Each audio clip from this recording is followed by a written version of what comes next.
Her name was Evelyn Monroe, a retired nurse from a small town in Vermont, the kind of woman who spent her life putting others first, especially her only son, Caleb. For over 3 decades, Evelyn worked double shifts, skipped vacations, and saved every penny to give her boy a better life. And now on his wedding day, the day she dreamed would bring her the deepest joy, she sat alone.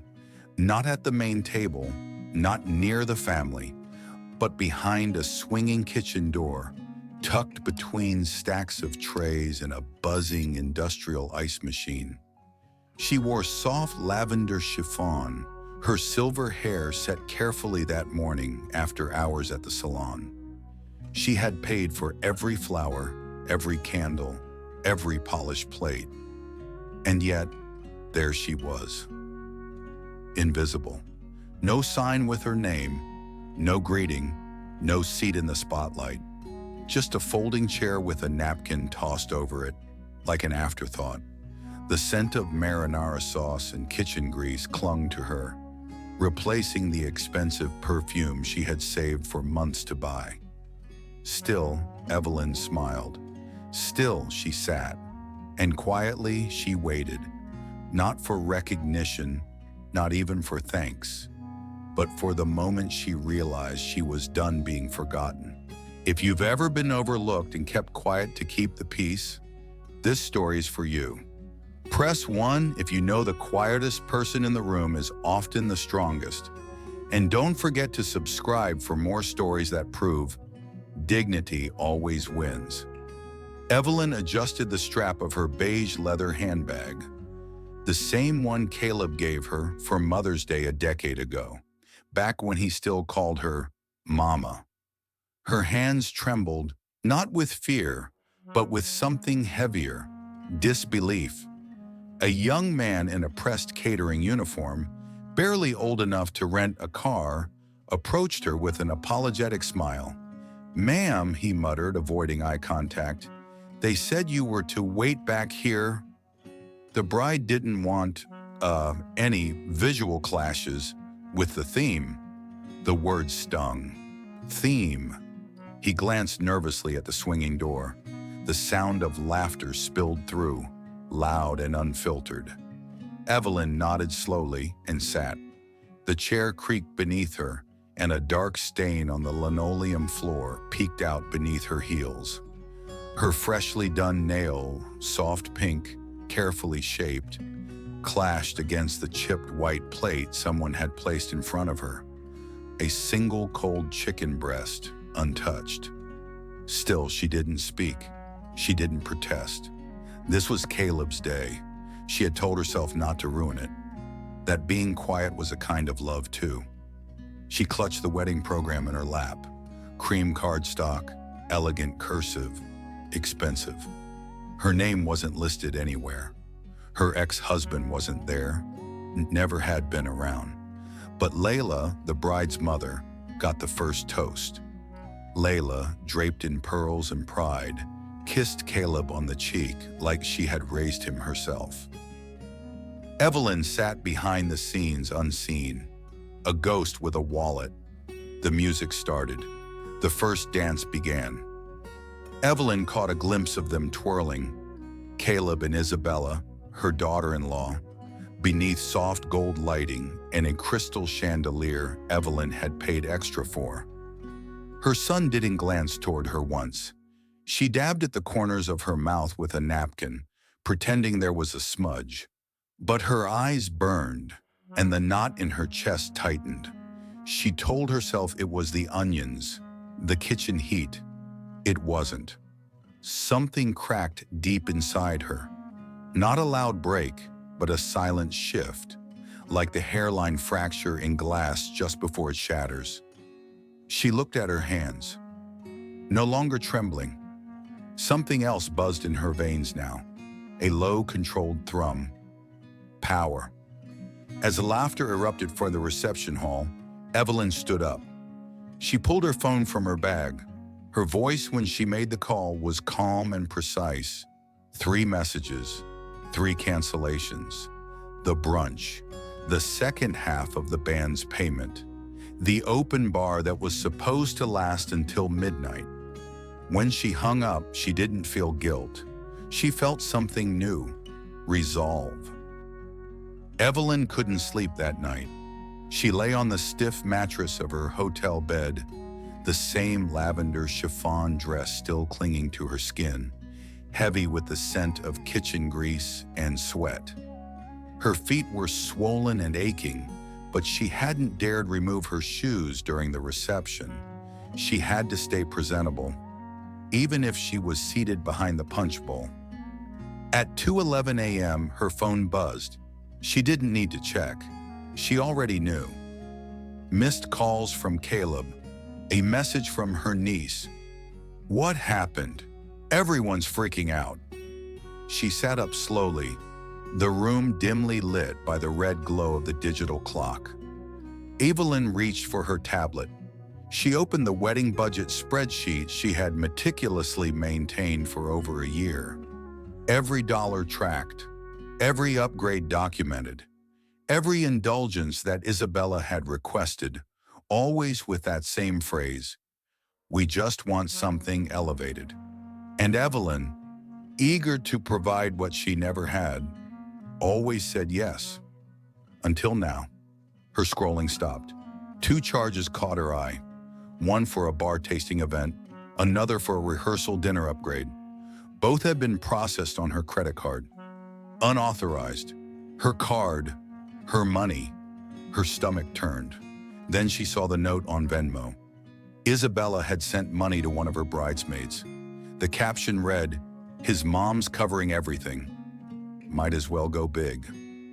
Wedding vibes. Evelyn didn't cry. There was nothing left to cry. What bloomed instead was a hollow stillness, a quiet that hummed beneath her ribs. She got up, washed her face, and looked in the mirror. Her reflection startled her.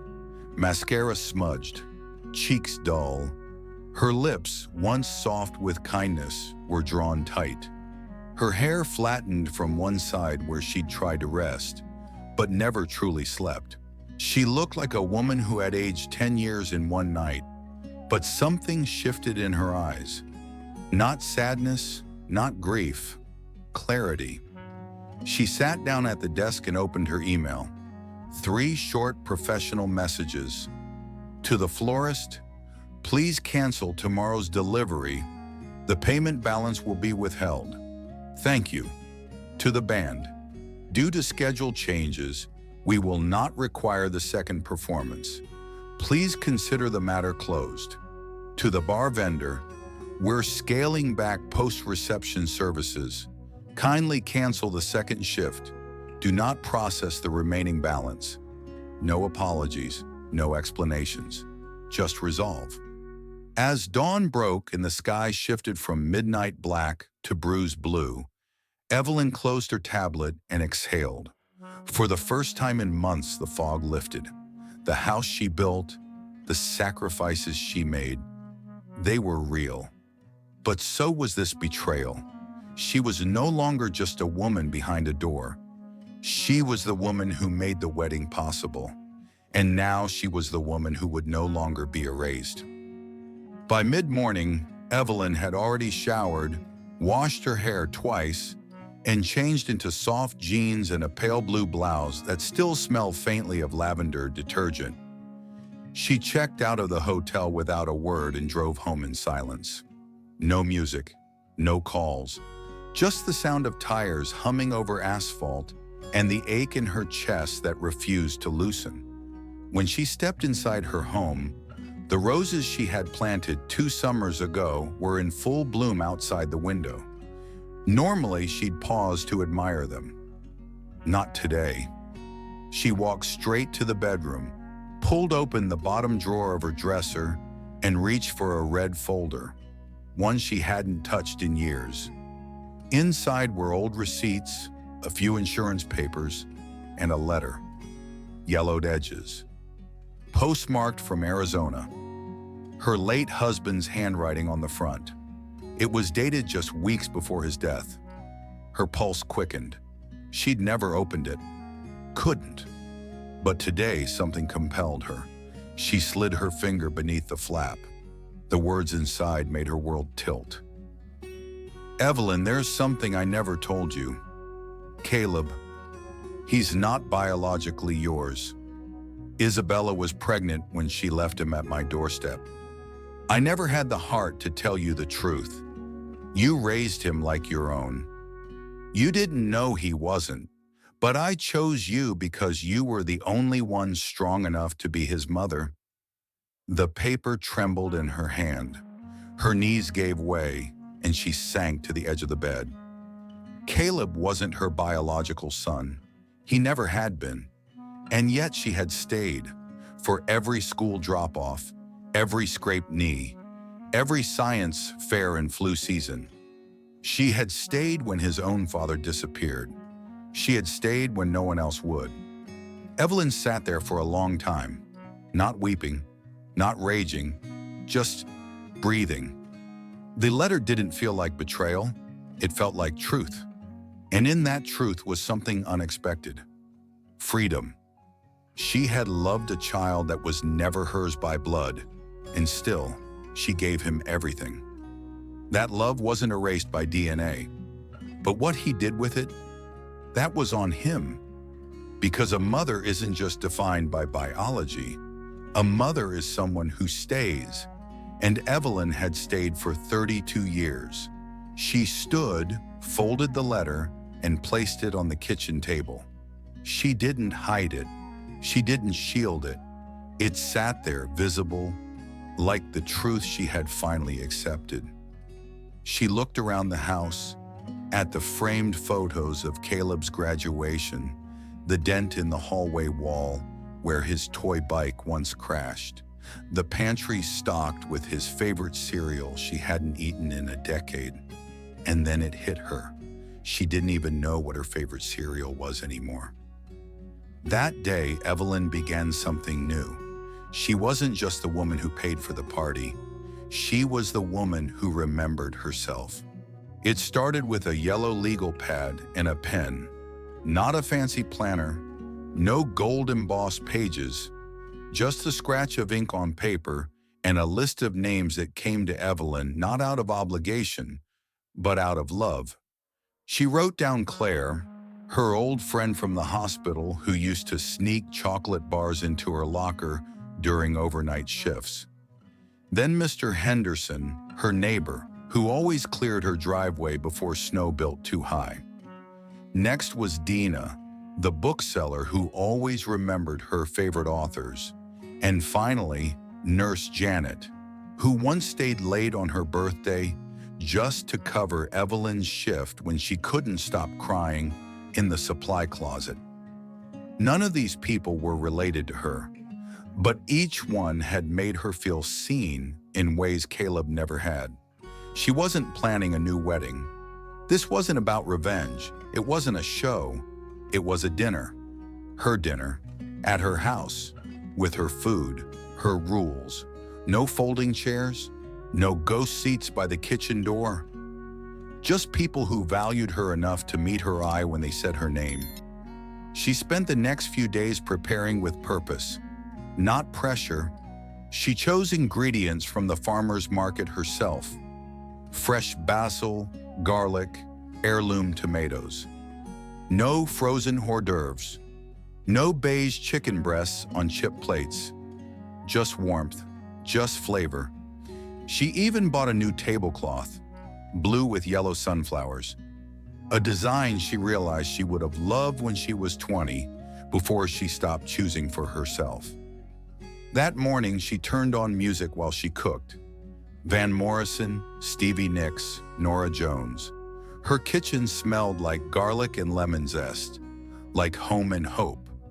The first knock came at 5:55 p.m. Claire stood at the door holding a bottle of red and smiling so wide her cheeks dimpled. "You look amazing, Evelyn," she said, and meant it. More guests trickled in. Warm hugs, laughter that filled the corners of the home that had long been silent.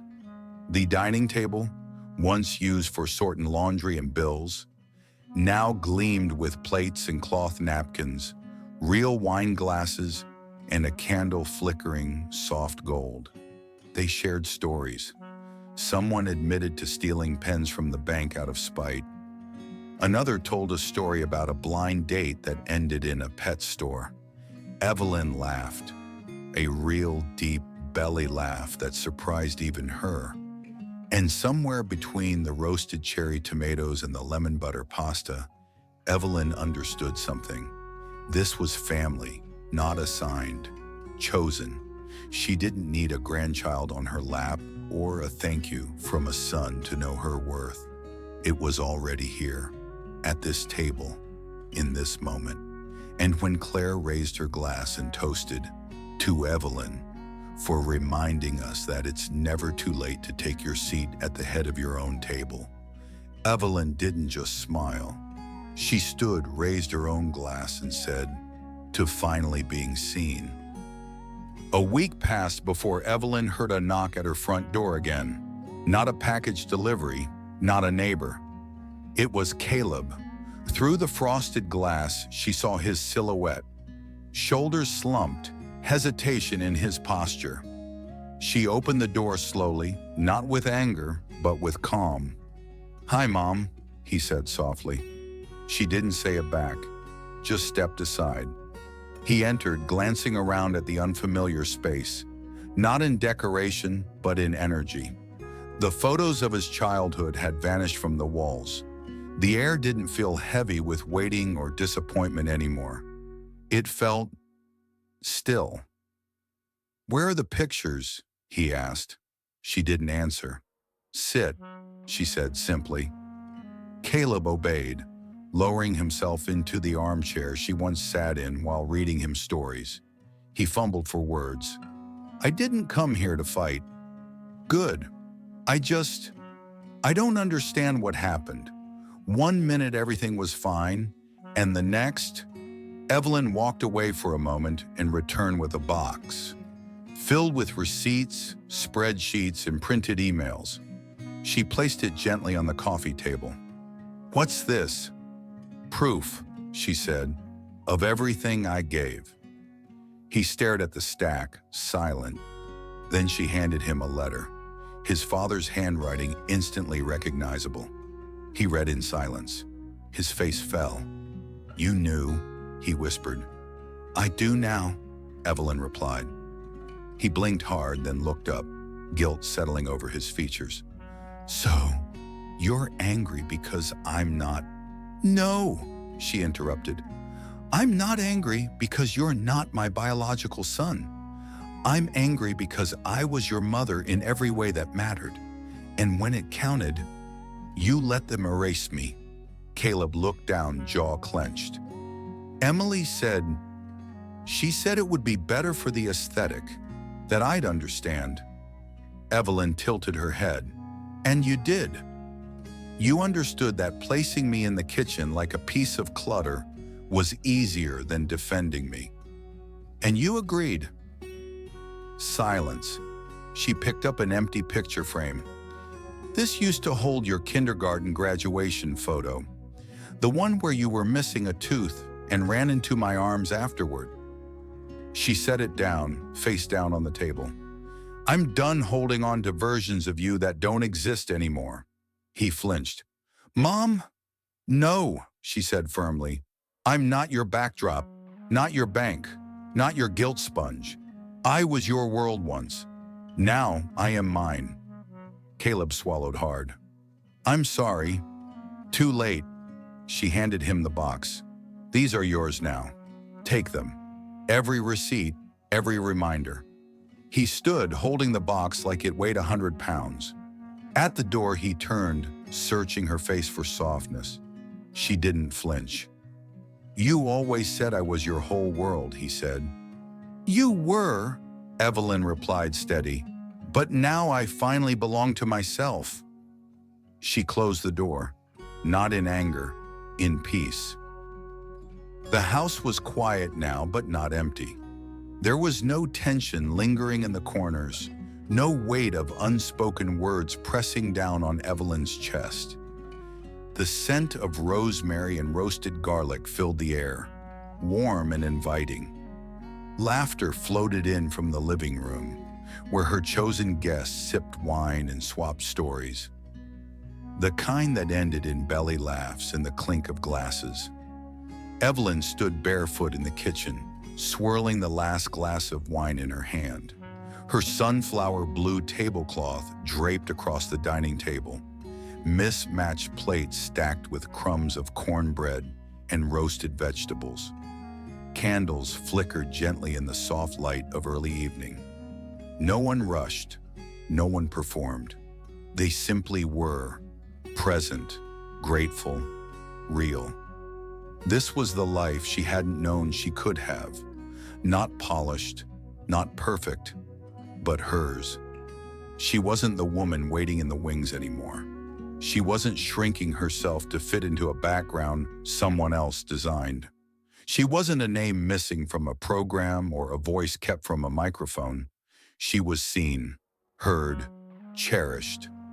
After dessert, cherry cobbler, her favorite, Claire raised her glass again and smiled.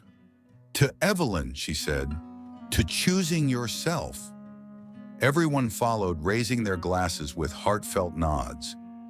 "To knowing when to stop giving to people who only know how to take," added Dina. Evelyn rose slowly, not out of habit but out of pride. She looked at every face around the table. Not one bound by blood, but everyone chosen. Her voice was clear, strong. To the mothers who gave too much and were told it still wasn't enough. To the women who sat quietly behind swinging doors while others toasted in their place. To those who were asked to stay small to keep the peace. She paused, her eyes steady. May we never sit at a folding chair behind a kitchen door again, unless it's because we put it there. They laughed, they cheered, and Evelyn sat, not in exile, but in her rightful seat, the one she chose for herself. Later, as she washed the last dish, someone clapped from the hallway. Claire peeked in with a grin. "Chef Evelyn strikes again." Evelyn chuckled.